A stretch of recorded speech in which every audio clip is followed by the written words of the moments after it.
ಅಂತೂ ನಾನು ತಲೆಯಲ್ಲಿ ಹಾಕಿಕೊಂಡ ಕೆಲಸಗಳು ನನ್ನ ಹತ್ರ ನೀರಿನಂತೆ ಹರಿದು ಬರ್ತಾ ಇದೆ. ಇನ್ನು ಮುಂದೆ ನಾನು ಮಾಡುವ ಕಾರ್ಯಗಳು ಸಫಲತೆಗೊಂಡಲ್ಲಿ ಸಂದೇಹವಿಲ್ಲ. ನನ್ನ ಪಾಲಿಗೆ ಎದುರಾಗಿದ್ದ 2 ಪಕ್ಷಿಗಳು ನನ್ನ ಮನೆ ಬಿಟ್ಟು ನೀರು ಪಾಲಾದವು. ಇನ್ನು ಮುಂದೆ ನನಗೆ ಎದುರಾಗಿದ್ದ ನನ್ನ ಅಣ್ಣ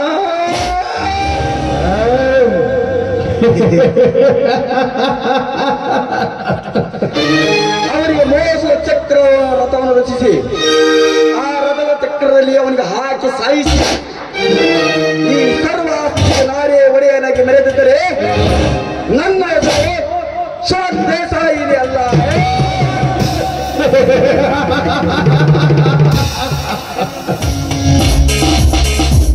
ಓಹೋ, ನಾನು ಪ್ರೀತಿಸಿದ ಪ್ರಿಯಸಿ ಇನ್ನೂ ಬರಲಿಲ್ಲವೇ? ಏನಾದರೂ ಅವಳ ಮನೆಯಲ್ಲಿ ರಟ್ಟು ಗೊತ್ತಾಗಿರಬಹುದು.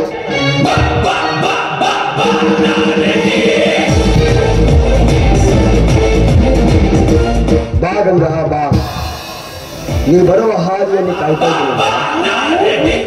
ಶರತ್, ಮದುವೆಯಾದ ಒಂದು ಹೆಣ್ಣು ಗಂಡನ ಕಣ್ ತಪ್ಪಿಸಿ ಗಂಡನ ಮನೆಯವರ ಕಣ್ ತಪ್ಪಿಸಿ ಬರೋದಂದ್ರೆ ಸಾಮಾನ್ಯ ಅಲ್ಲ. ಆ ಕಷ್ಟ ಏನಂತ ದೇವರಿಗೆ ಗೊತ್ತು. ಗಂಗಾ, ಗೊತ್ತು ನನಗೆ.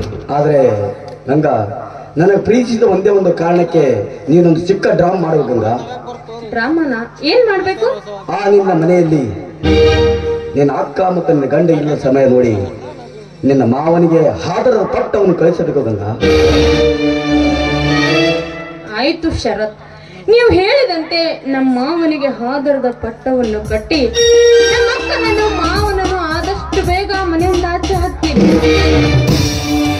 ಏ ಸಂಗಾತಿ, ನನಗೋಸ್ಕರ ಒಂದು ಸಂಗಾತಿ ಹಾಡನ್ನು ಹಾಡಬಾರದು. ನಿಮ್ಮಿಷ್ಟದಂತೆ ಆಗ್ಲಿ.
अप्सरे